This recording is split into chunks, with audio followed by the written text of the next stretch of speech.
Hey guys, Yoiston here, and I hope you all are doing well, wherever you are in Middle-earth. I am joined once again by Ryan, and we will be doing the 15th episode of our podcast. How you doing, man? I am back. I'm doing good. I apologize for my absence, but he's made it. He's back. I made it back. Before he goes on another adventure. To go right back. That's why we're doing this podcast so early in the month, is because he's got only a couple days before he goes back for another class out in the wilderness. So it's like, oh, perfect, right? We'll just do it early. So, well, without further delay, we will get into our this month in Middle-earth. This will be the last one, our final one that we will talk about in the podcast, because I think we started in August, so that must have been the Westernesse episode like 3 or 4 or something. Maybe 5. Yeah. Yeah, so it was one of those, and that was the first one that we did. So, all right, in terms of the history of Middle-earth, we start with July 9th, 1944 of the Third Age. News of the oncoming of the enemy from the southeast reaches Eärnil, who is the king of Gondor. So he and his southern army are already in position and plan to meet the Wain Riders of the Easterlings at the river Poros. And this is during the fall of the first lineage of the kings of Gondor, because eventually it would go to Eärnil. I think he's not king yet, but he will be. 3 days later, on the 12th of July, the disaster of the Morannon, right? Yeah. Death of Andahir. Yeah, there you go. Andahir. King of Gondor, and his son, Artemir and Faramir. Yeah. So that spelt the end of that first lineage of the kings of Gondor. So rest in peace. Yeah, 13th of July of the same year, in the last stages of the disaster of the Morannon, Minartir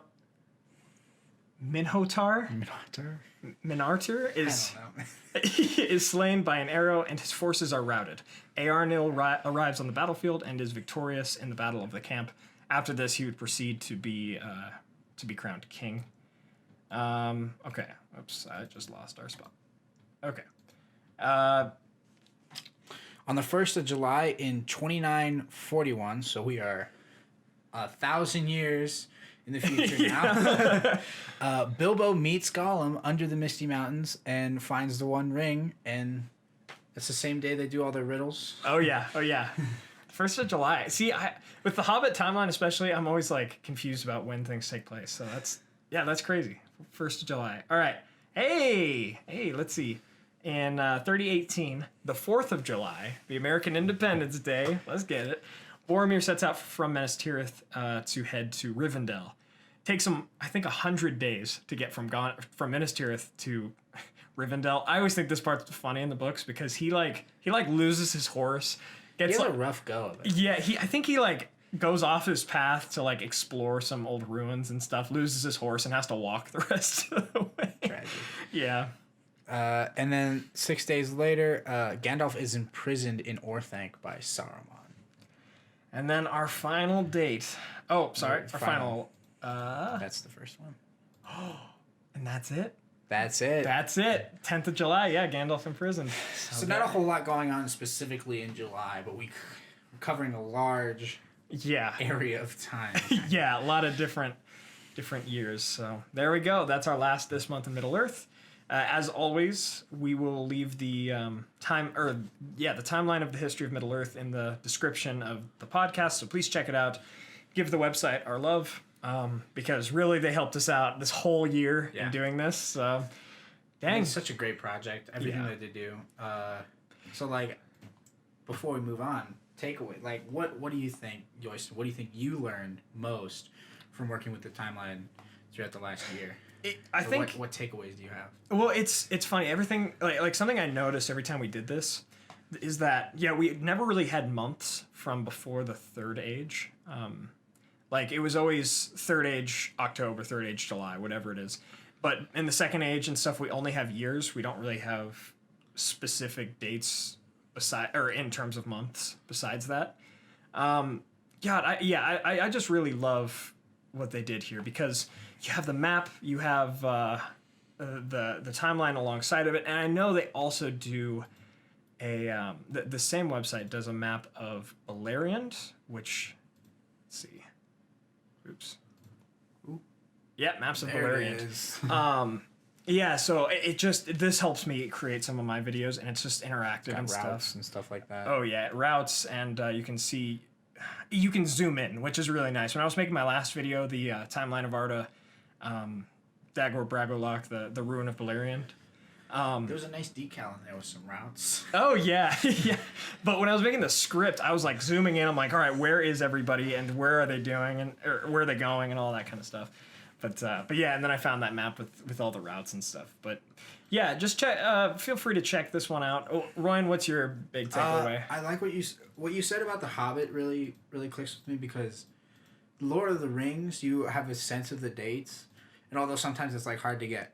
Sometimes for me, I don't know. I can't speak for anyone else. So I get kind of carried away, and sometimes it feels like the whole War of the Ring takes place like over the span of a week. And sometimes it takes over the span of like 18 years. Yeah, for real. The Hobbit was always much more like harder to follow. Yeah. I mean, in terms of like the dates, especially because you only have like one character that we're really following. In Lord of the Rings, we jump back between so many, and it's just like so many dates and things happening. Yeah. But with the Hobbit, I just remember, I know they leave, actually, let me take a look at that. I know they leave in the fall. Good luck. Oh, yeah, for real. So much is going on. Dates. All right, 2941.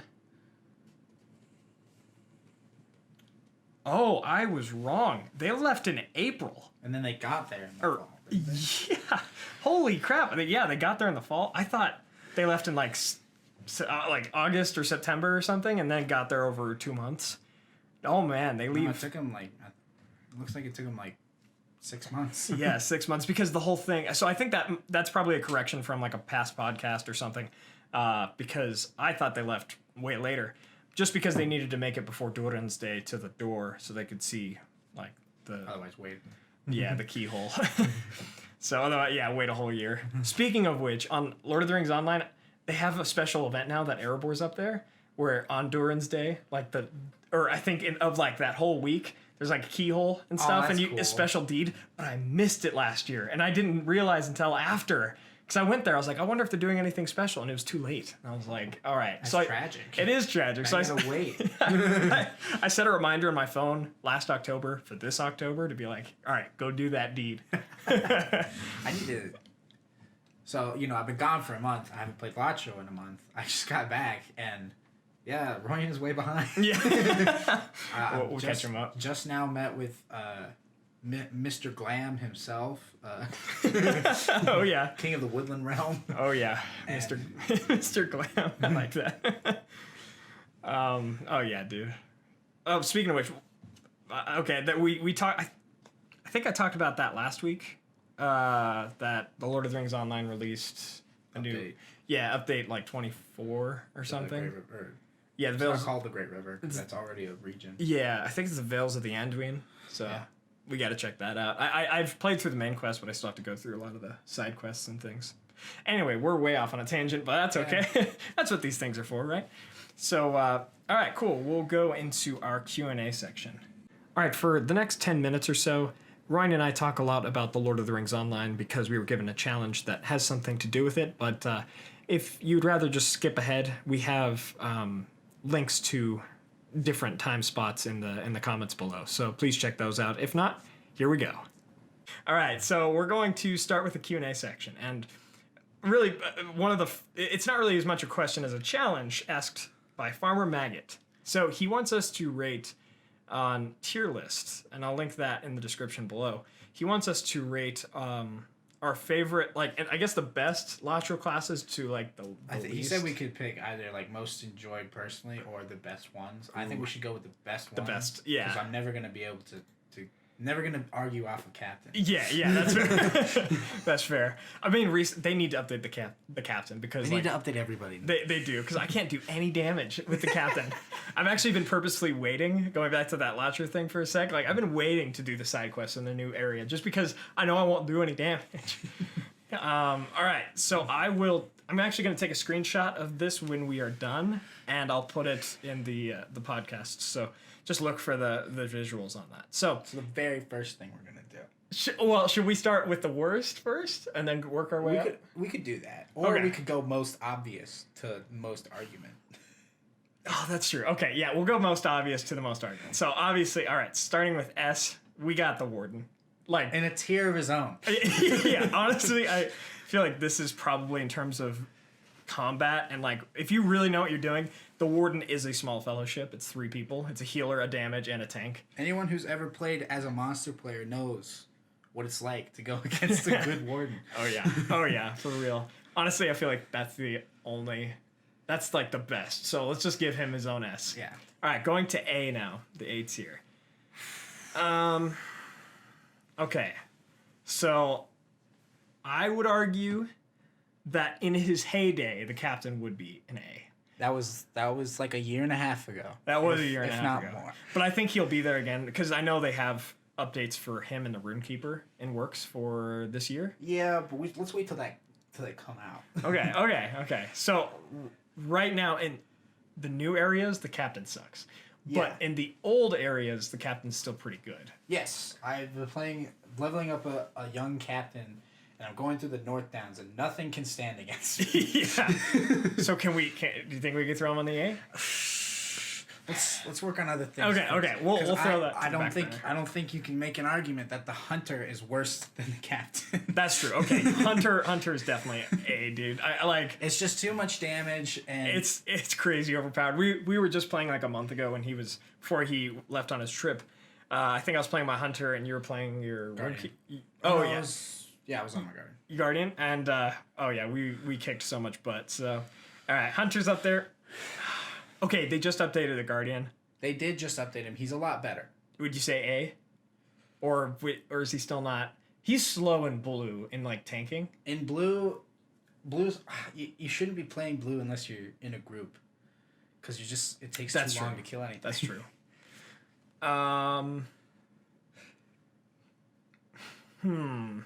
All right, any of these others? Oh, okay, the Bjorning's pretty Bjorning's nuts. Yeah, Bjorning's nuts. So I think we'll throw him that's a on healthy A tier. I think it's a healthy A tier. We can come back to. Yeah. I think we could throw the Guardian in the B.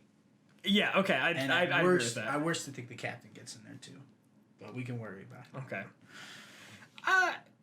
Okay, just because I'm struggling with the captain right now, should we throw him in B? Yeah. Okay. I think in the state of the game as of today. Yeah. Yeah, as of today. Honestly, I know one really good captain on the server on Arkenstone, which is where we play. But yeah, I don't know. Like besides him, I see a lot with a lot of health, but I doubt they do much damage. Okay, so C. Wait, are we good for B tier? Yeah, I like it because the captain struggles with damage, but it can still come up in other ways, which I think is really important. There's more ways to play. Oh, okay. Okay, so I know you have problems with the champion. I hate the champion. Well, that's crazy. Okay, I want to at least make the argument for B for the champion. I think the champion is at the top of the C. Top of the C. Top of the C, because there's one way to play the champion, and that's full damage. Yeah, that's fair. That's fair. Just run at them. Yeah, that's true. Okay, all right. Personal enjoyment for the champion is negative.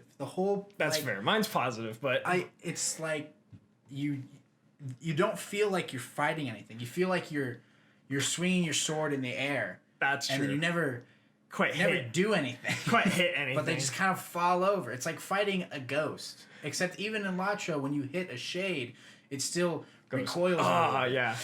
Yeah. With the champ, like, it's just so fun on yellow when the AoE mode, where you just get like 6 orcs on you and you just slash through all of them.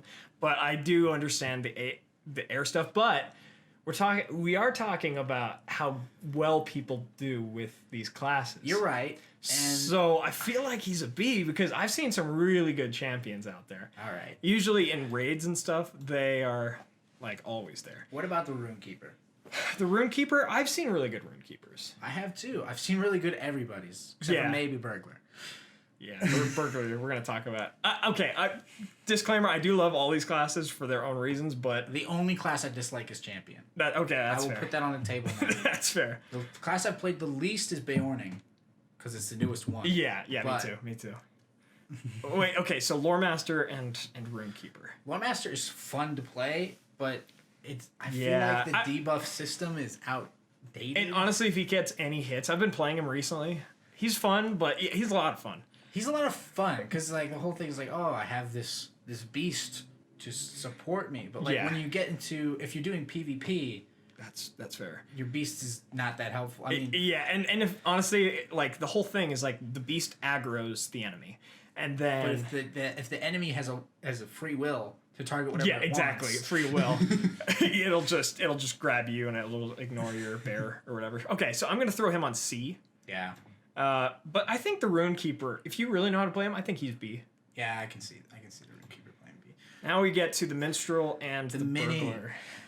Okay, so fall from grace. Fall from grace. He used to be the one. We had a friend that we played with, and she always played the Minstrel.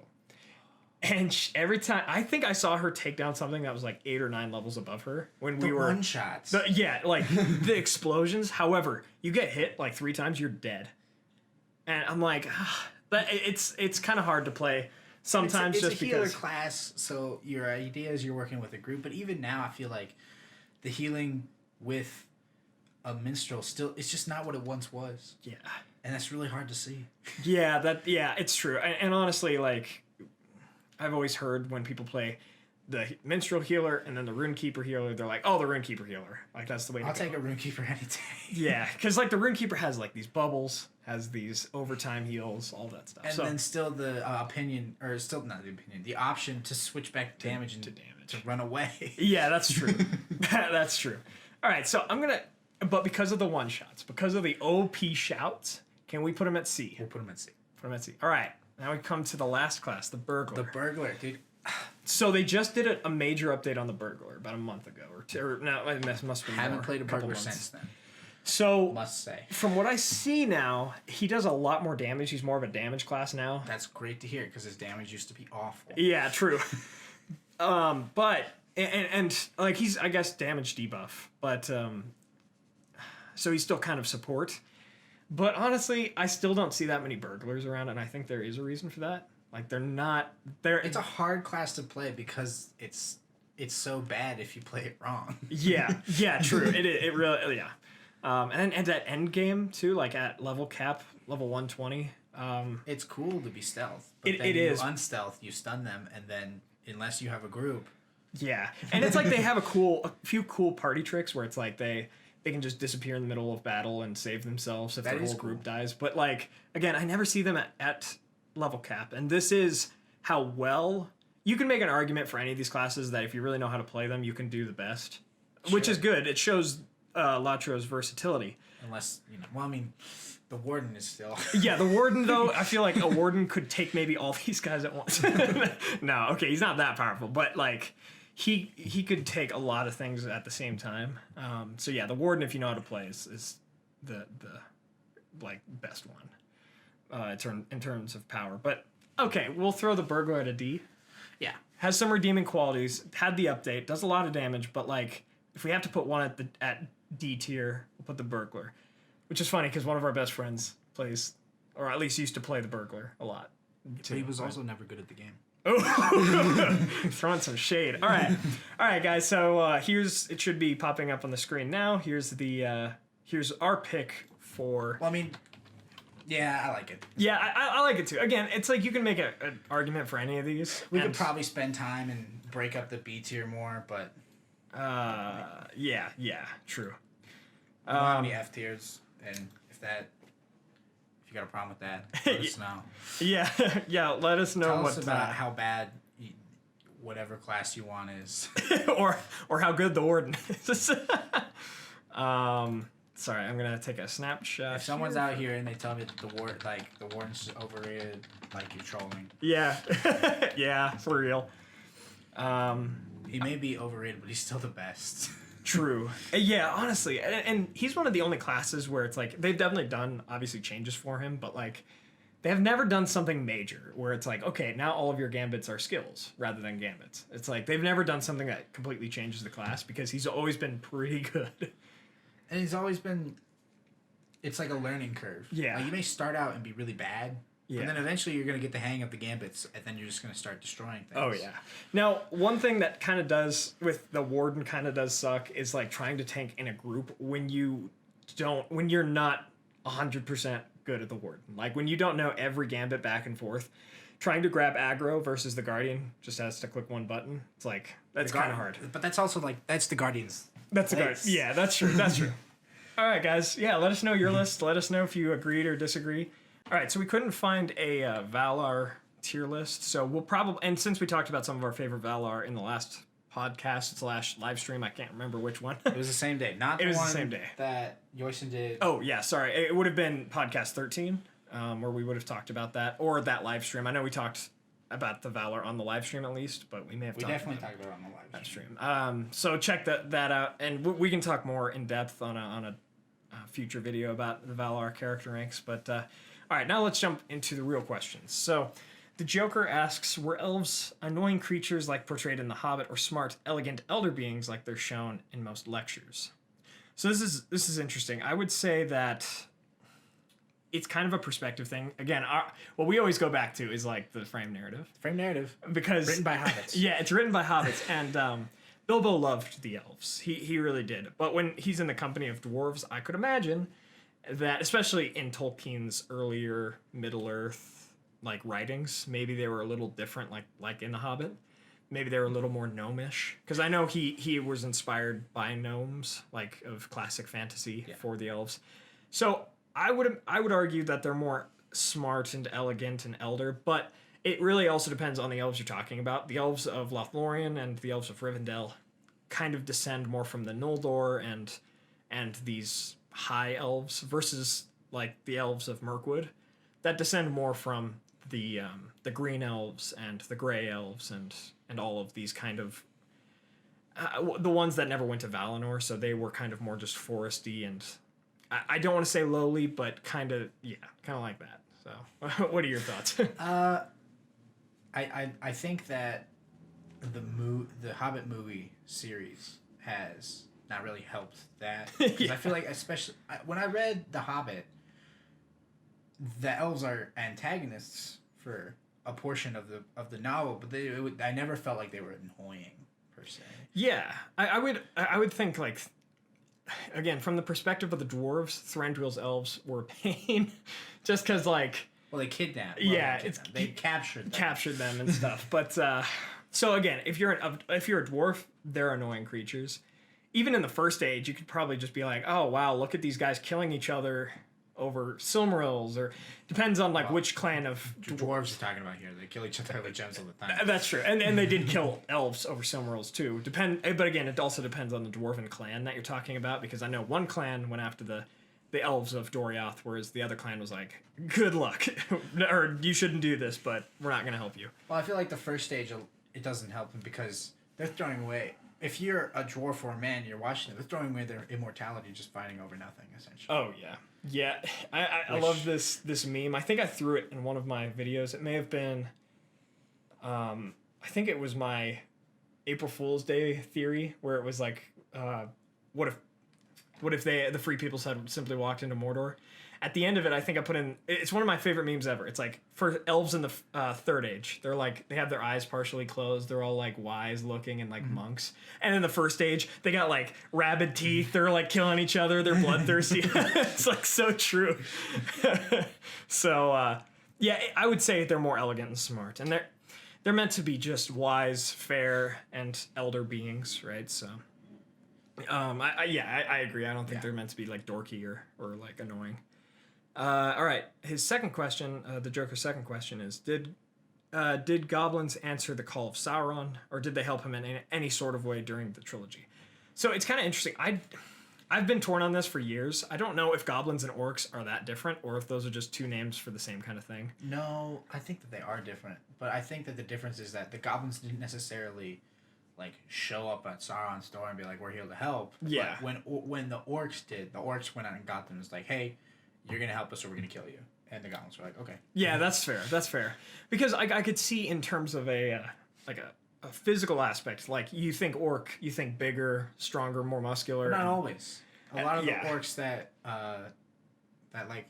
came out of Mordor very different from some of the orcs that obviously the Urukai. Yeah, the Very Urukai. different. But when you think goblins, you also think smaller. You think more like Big ears. yeah, big ears and stuff. But again, I've been split on this is because Tolkien kind of uses them interchangeably sometimes. He, especially when he deals with hobbits talking about orcs / goblins, like hobbits call orcs goblins all the time. Like when the goblins invaded the Shire under Golfimble, they're total goblins. And I know in Lord of the Rings Online they portray them differently, like orcs and the orc clans versus like the goblins and the goblin clans. But yeah, Tolkien kind of uses them interchangeably when talking from the perspective of a hobbit sometimes. So I don't know. It could just be that because hobbits don't really go out that much. They may not know the difference between an orc and a goblin. Oh, But I feel like that's a good the point. men of Gondor speak, then they keep a difference because they have to fight them both. Yeah, that's true. That's true. I feel like they answered the call, and that's the thing is like there were definitely battles in the north that we know about, but that we don't know that much about. Like We know what happened, we don't know the details. exactly. So like when like the Battle of Dale, like when Dol Guldur was thrown down, like the battle under trees, or under the trees. I can't remember. Those may have been goblins and orcs versus like Urukai or anything else. So. So I would imagine if goblins heard the call of Sauron, they did answer it. Again, like Ryan said, probably just like not even necessarily willingly, but if some bigger creature was like, "Hey, we're going to slaughter you all if you don't come help us out," it's like, yeah, okay, they probably did. They were pretty weak-willed creatures. So, all right, now moving on to Tom Bombadil's questions. How do you think Lord of the Rings would have turned out if Pippin hadn't looked into the Palantir and by accident fooled Sauron into believing he had the ring? Let's see. So, if he hadn't looked in the Palantir, I don't know if Gandalf probably wouldn't have left Frodo's side. I mean, by that time he was already Or, I mean, like Aragorn's side. side. Sorry. No, that's all right. And I think that's right. But here's part of it too that the movies have different than the books. So. In the books, after Pippin looks into the Palantir, they head off to Minas Tirith. Gandalf gives the Palantir to Aragorn, who then goes back to Helm's Deep and uses the Palantir. Yeah, and that's a scene in the movie, but but it's just the handoff time is cut from the final cut. Yeah, so in the timeline, it's a little different because Aragorn looks into the Palantir before the Battle of the Black Gate. But what's important is when he does that at Helm's Deep in the books, that encourages Sauron to attack Gondor right now. When he does that, he kind of goads Sauron into doing the Battle of Pelennor Fields early, because I think he was still gathering his forces. But then he saw Aragorn, he's like, all right, we're going to go destroy Gondor as fast as we can. And that threw the whole strategy off, because if he had prepared a little longer, Sauron would have crushed the West. So yeah, I think without the Palantir shenanigans... Yeah, without the Palantir shenanigans, Sauron would have gathered There would probably be more orcs in Mordor. No way for... no way for... Yeah, they wouldn't have been able to cross. That's true. They wouldn't have been able to cross the plains of Gorgoroth, nor would Gondor have been able to survive, because the armies just would have been bigger and more gathered together. Yeah. Because again, he was goaded by Aragorn into attacking. Minas Morgul would be a watch as opposed to a garrison, and then setting off as well, I would assume. Yeah, they would have been ready. I mean, just because again, he would have consolidated his forces for a lot longer before attacking Minas Tirith. So yeah, honestly, it probably would have spelled the doom of the West, because at that point, what was good was like Aragorn and all of them were like, all right, secrecy has served us thus far, but now we need to be as forthright as we can to make Sauron attack us multiple times during the Battle of Pelennor Fields. And I think he may have even felt guilt for that. He kind of felt guilty for goading Sauron into like accidentally or incidentally goading Sauron into attacking the men of Gondor. But he was going to do it eventually, so it had to be done. And then the Black Gate, right? So the Return of the King has two moments where it's kind of like Sauron goes way early out of arrogance to attack. So yeah, Fool of a took. Yeah, fool of a took. All right, next question. How much do we know about the race of trolls? You would think that they were created by Melkor or by Sauron, as with the Olukai, but there's also the half-trolls and the trollmen in Farharad and the mountain trolls to the north. So are they all evil beings? Yeah, actually, so the trolls, I think this is mentioned in the Silmarillion, the trolls were created in mockery of the Ents, And then I'd imagine all the off-breeds, like the half-trolls and stuff, were offshoots of those trolls. So I think they all were evil. And the Olokai, I think those are just types of trolls. I think it's just a race. A race of trolls. Yeah.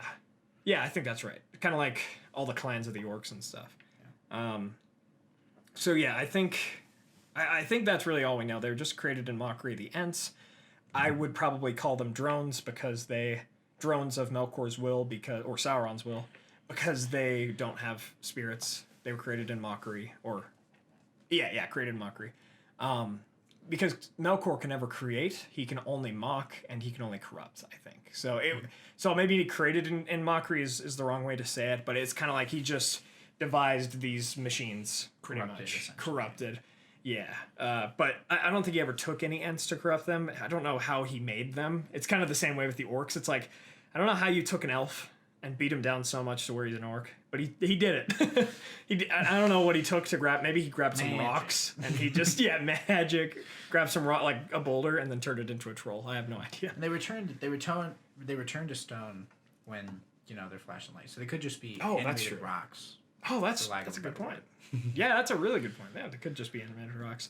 And that goes into some of my speculation about the giants that I've had more recently, especially since my video about them. It's like, I have no idea what these creatures are. Maybe they're just rocks, like rock people. Yeah. Or maybe they're a type of giant or a type of troll. I don't know. Maybe they're a type of men. Probably not. Probably not. But in like Lord of the Rings Online, like a lot of the giants we see are just like big old men. Yeah. Which is weird. Like I don't know.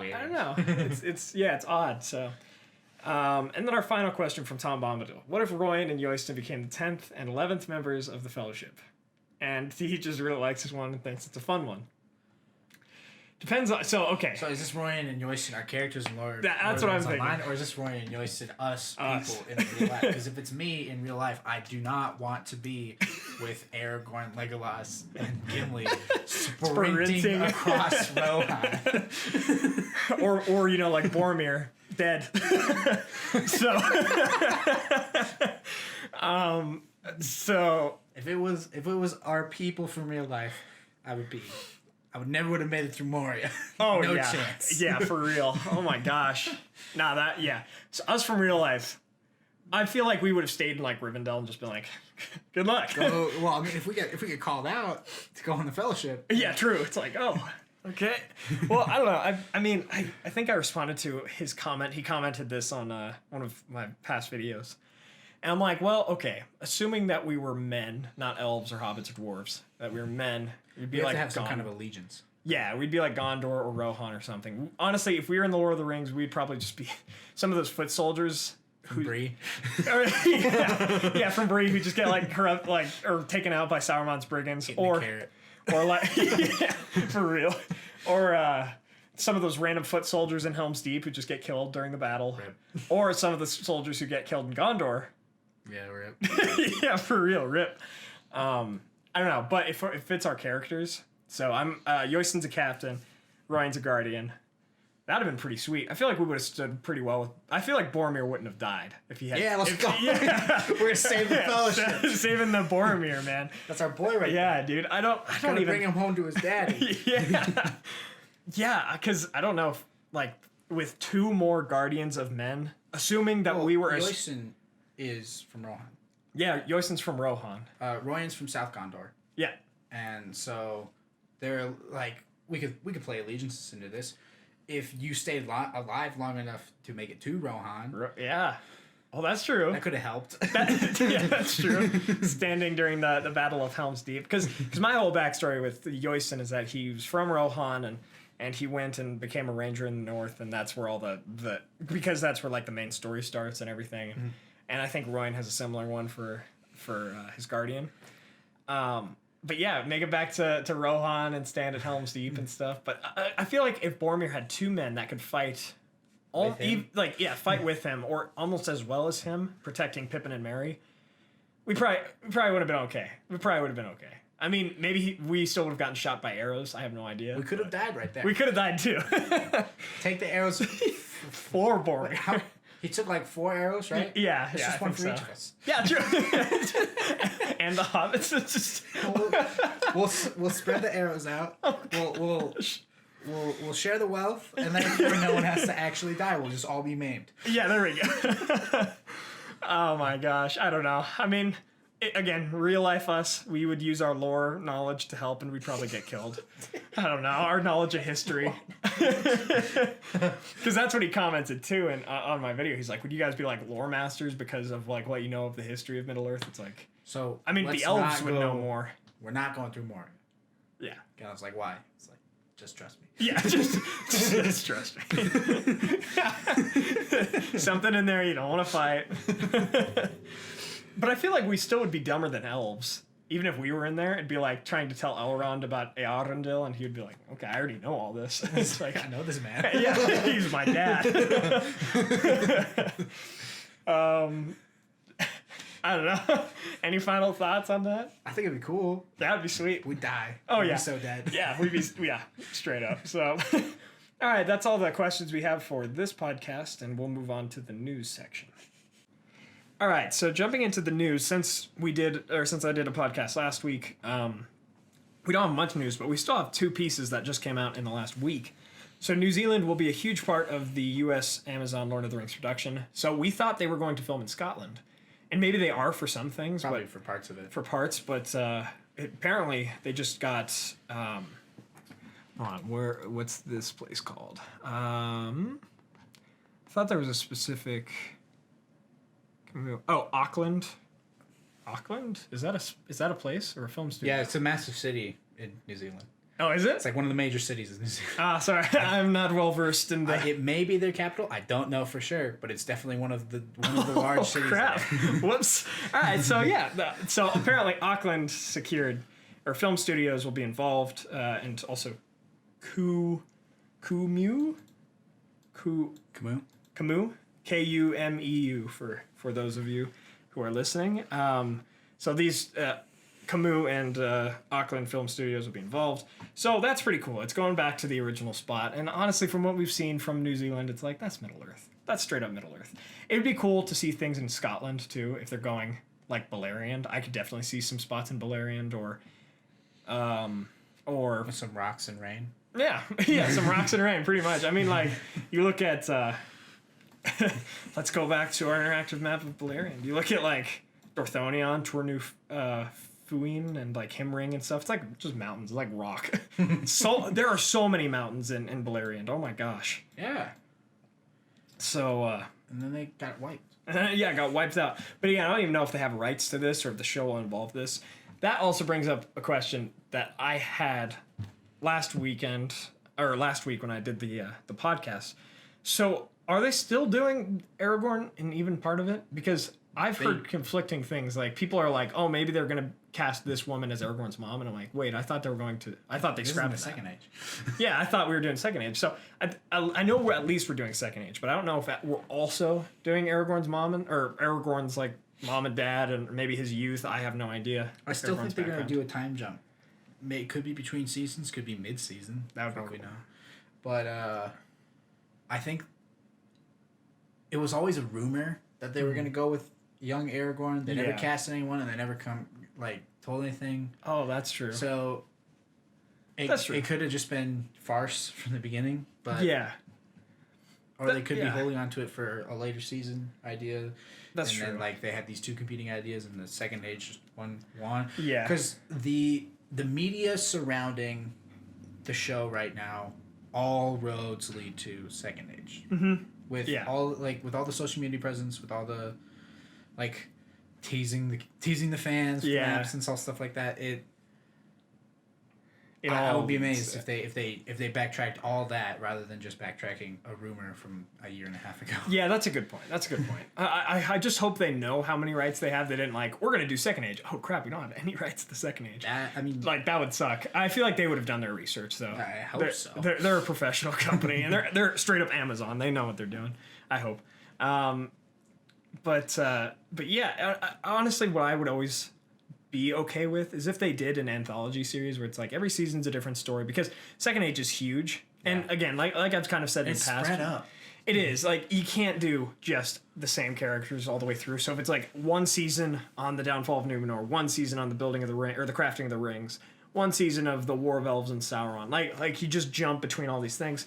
But there's so much stuff in the Second Age. I would love all the seasons to be in the Second Age. But if they also, I guess, wanted to do a season with Aragorn at the end to like connect it into the Lord of the Rings and maybe the Hobbit even. They may do like that'd be cool. The Battle of the Last Alliance and then transition into the Third Age maybe. Oh yeah, I'd be okay with that. I'd be cool with that. But I just hope a lot of it is dedicated to the Second Age. There's so many good stories there to just kind of explore and everything, especially in like because we don't have all of the source material for it. They can kind of make a little bit of liberties as long as they stand in tune with the themes. Yeah.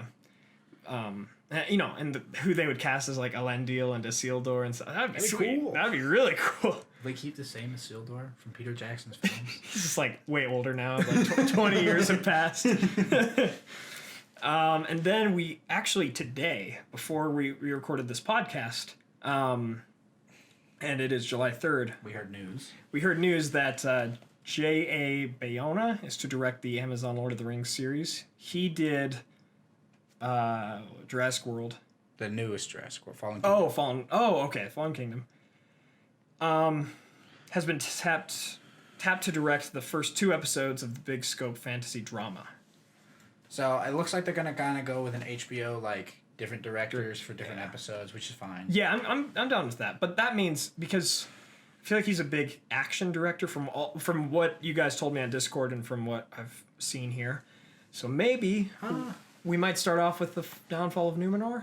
That could be it. Like you'd want maybe a director who can do those big set pieces and action pieces. So from the very small amounts of research I did this morning and this afternoon on this man, he is a Spanish director from Spain, and he made a small list of movies that were in Spanish and released in Spain and stuff like that. As for the major movies that he has done recently, I think his first big movie, I said it earlier, I don't remember what it was. Oh yeah, starring Ewan McGregor. Yeah. It starts with an I. Oh gosh. But this is pretty cool. In the article, it says they lead The Impossible. Oh, The Impossible. So The Impossible, that's not an action movie. And then he made The Queen of Spain, starring Penelope Cruz. Doesn't look like, it looks like a drama. The Monster Call is just like a heavy CGI, like children's kind of thing. Yeah. He made the Lego Batman movie. And did that one do well? I can't remember. The Lego movies always do well. Pretty well. It got a 90% on Rotten Tomatoes. It got a 7.5 from like critics on IMDb and stuff like that. Yeah, which it's all. If I feel like that movie had a lot more shackles on his directing abilities if it's a children's animation. That's true. That's fair. Usually those get. But his biggest movie he's ever made was Jurassic World: Fallen Kingdom, which came out last year, 2018. Because I know that one didn't do too well in the box office. Well, that one, right? There's a difference between not doing too well in the box office and not making up for the budget. Oh, yeah, because it made millions and millions and millions of dollars. It just also spent millions and millions and millions of dollars being made. I mean, maybe I shouldn't say box office, but at least maybe the critics. The critics gave it like a 6.5, 50-ish%. It was not a good movie, but yeah, I would never, ever, ever want to make a Jurassic Park movie. Yeah, dude, after for the real. First one and the legacy of failure it's had since. Yeah. Okay, so I'm going to retract that. So yeah, I meant to say, I should say critics, because the budget was apparently 170 to 187 million. Box office. Did it make 1.3? 1.3 billion. Okay, so it made a lot of money. Money at the box office. Never mind. But I should just say the Rotten Tomatoes 47%. Yeah, that's right. Metacritic 51, IMDb 6.2 out of 10. So, okay. And again, there's so many people working on these projects. He's not like, we can't just be like, oh, he's the reason that something failed. And he's working with a lot of people. He's doing 2 episodes. He's doing the most important episode, which is always the pilot. But, I don't know. Basically, when I look at him, I see a guy who knows how to work with a really, really big budget. Yeah. Almost $200 million to make a movie. Yeah, that's true. And I think for the show, they have $1.5 billion to do the show. Or something. Well, it's the whole show. Yeah, that's the whole show. But still, I mean, for just a TV show, that's crazy. And it looks like, let's see, Lord of the Rings series is written by feature scribes J.D. Payne and Podrick McKay. They lead a writer's room, which is believed to include Breaking Bad writer Jennifer Hutchinson and Game of Thrones veteran Brian Cogman, among others. That seems like some a solid, really good writers in there. Yeah. I said it like a month ago or so, but if for those of you who may be still mad about Game of Thrones, Brian Cogman is not the D&D who took over the season 8. The only season that he directed and wrote, well, he didn't direct. The only season he wrote for Game of Thrones season 8 was the second one, A Night of the Ascent of Kingdoms. Oh yeah, my personal favorite from that season. Other people disagree, but yeah, that episode was pretty good. But I mean, especially compared like 3, 4, 5, 6, just collapse. For me, the reason Game of Thrones really fell apart was because they stopped. They kind of just gave up on the past things and they just try to wing it without looking behind them, looking in the rearview mirror. Yeah. But for that specific episode number 2, it was nothing but character moments. Like, well, how do you think Jaime Lannister and Tormund would react in the same room? And then, How do you think these characters would do thinking they're going to die next episode? So it was a pretty good episode. I think for me it was just slow because I was ready for the battle. Yeah. But looking back, it was a pretty good episode. Especially concerning what we got after that. 3, 4, 5, 6 were all insanely... Yeah. and there's a lot of people who are really salty about it. I'm still salty about it, but at the same time, time has passed. Yeah, life goes on. My life continues to live, and I look back on the happy moments of seasons 1 through 4. Yeah. The good parts of season 5. Yeah, the good moments. That one episode where the Sept blows up and Cersei's insane. Season 6, and then after that, it's yeah. Which actually so we've come to the end of our news section. But before we wrap up the podcast, there's something I did want to talk about. So you mentioned before we started recording this section about the Witcher series, and last week I was watching a podcast between RedTeamReview and Preston Jacobs. I've plugged their channels before on my main videos, but check them out if you haven't yet. They're Game of Thrones content, and they're really good stuff. They inspired me to get into Lord of the Rings stuff. Yeah, I'll throw their channels in the description. But anyway, in their podcast, they mentioned that they're wondering if people are getting tired or aren't going to react well to prequel series if people don't like prequels, because historically you look at the prequels for Star Wars, the Hobbit prequels, right? You look at these kinds of things and you're like, well, they didn't do so well. Maybe part of the reason is that we know where the characters end up. We know what's going to happen. So I was wondering, do you think the same thing is going to happen where it's like, oh, we know who wins the War of the Last Alliance. We know what happens to Sauron. We know, like, now that I really think about it, I'm a little concerned just because they're going to introduce Sauron again as the big baddie. And it's like, well, we know what happens to him. I mean, obviously I'm invested. I can keep, reading and watching the same story a lot. And I love the story and I want to see how they do it. But, yeah, I don't know. What are your thoughts? I think Sauron's more unique and a big bag evil guy than a lot of the people that end up in the prequels because of one reason. It's the fact that he keeps dying. That's true. So if you're an average viewer that's watching this big budget television show because it's like the new hot thing, and you're not necessarily a huge Lord of the Rings fan, or you know nothing about the Silmarillion or anything like that, if Sauron just flat out died in an episode, you knew what Lord of the Rings was because everyone knows what Lord of the Rings was pretty much. If he just flat out dies in an episode, that's gonna shock you. Oh, that's shock factor, and usually that helps. Yeah, that's true. But hopefully it's not like shock for the sake of shock, like D&D did really for Game of Thrones. but that's a good point. So I would call that a little bit differently. Also, like, not every prequel has ever flopped as far as like prequel series. Like Star Wars and Lord of the Rings: The Hobbit are like the two biggest ones in recent memory. But there's been lots of maybe not a series, but Godfather 2. Is half that movie is a prequel to Godfather 1, going back on the Godfather's past and watching him grow up and do stuff like that. So that's technically a prequel. That movie is amazing. That's fair. That's a good point. Yeah, okay. That does restore some hope. And that's part of it too, is like we have all these other competitors that will come out around the same time. So they're aiming for a 2021 release date, I think, for the Lord of the Rings series. What time?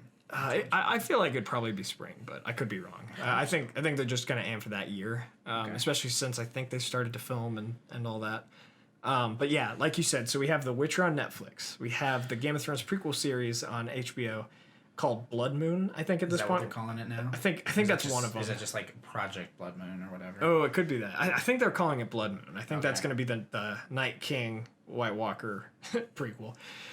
I would much rather see Duncan. I never asked it. Yeah, I never asked for this. Yeah. So there's that one, and then the Mandalorian on Disney Plus. Yeah. So I mean, there's a lot of big budget TV series coming out.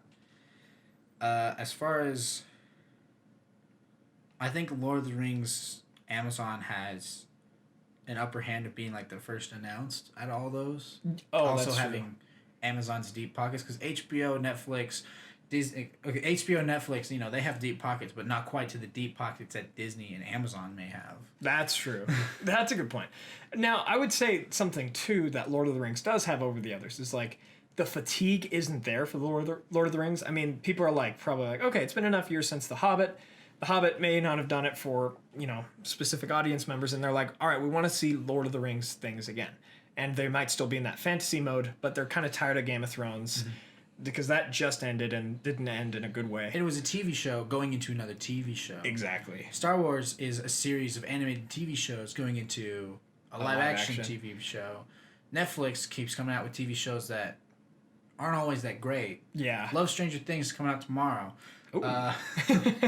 Other than that, yeah, I mean they canceled Daredevil, which is personally my favorite show. Personal attack on you. Yeah, it is a personal attack. I love Daredevil, yeah. So, right, there's also the Star Wars fatigue from the movies that I've heard a lot of people talking about recently.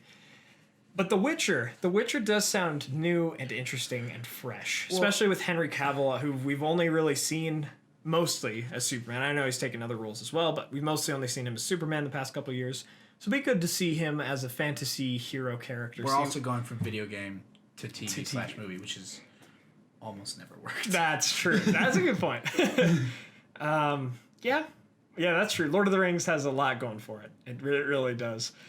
And I think the main thing that it's a prequel, but we don't have any. Sauron's the only character that comes back, really. Yeah. They may tease Aragorn, as we talked about a little bit earlier, but Sauron in the Lord of the Rings movies, which is what most people are going to be familiar with when the show comes out, he has no personality aside from evil. That's true. Anatar, the Lord of Gifts, would be interesting. No anything like that. It'd be interesting to see him be a character as opposed to a set piece. That's true. I would love to see if they got Benedict Cumberbatch to reprise his role as Sauron, as he. Smaug? No, he was also Sauron in The Hobbit. Oh yeah, you're right. I mean, obviously he wasn't there that much and stuff. So he wasn't even Sauron. He was the necromancer. Yeah, the necromancer. So I'd love to see him dressed up as Anatar, the Lord of Gifts. He looks kind of like him. Yeah, he does. And if you see the long jaw, yeah, the dark hair and the eyes that stare into your face. Yeah, no, I think they've made artwork about it, and it looks so perfect. There's he looks evil. He does. Yeah, guys, feel free to look up some of this artwork of him as like an elf-ish character. Go back to this one. Yeah. Do you remember when you first watched Lord of the Rings and Garimo Wormtongue came on the screen? You're like, that's the most evil looking person I've ever seen. Yeah. That's the same energy. This is the first one. The first artwork, I just looked up Benedict Cumberbatch Anatar. It's literally the first one there. It's a Reddit thing. Yeah, it's just dark Sauron. Oh my gosh, yeah, he looks really creepy. But it would be so perfect. I doubt they could get him back for it. But still, They might. He's doing a lot. You have to work on his schedule, which has been a problem for years. Yeah. Just ask the Sherlock TV show. That's a good point. Yeah, dude. Look at that one. That's crazy. Yeah, guys, please just look up some of this Anatar art, because hearing him have lines, hearing him be deceitful but also really cunning and very very just charismatic would be Littlefinger? Awesome. He's honestly like Littlefinger, yeah. Littlefinger with magic and super evil in his heart. So, well, any final thoughts on any of that? Not really. All right, guys. We're gonna go ahead and wrap this podcast up so I can start editing it. As always, Ryan, thank you for joining me. Thanks for having me. Yeah, man. We'll be back next month with either a podcast or a special video where we talk about maybe something in depth, or we'll figure something out. So, guys, as always, thank you all so much for joining us on this adventure. If you have any comments, any questions, thoughts, corrections, just leave them in the comments or on Patreon or Discord. And I'd love to have that conversation with you all. But yeah, as always, thank you all so much for joining us on this adventure. Till the next one, my great friends.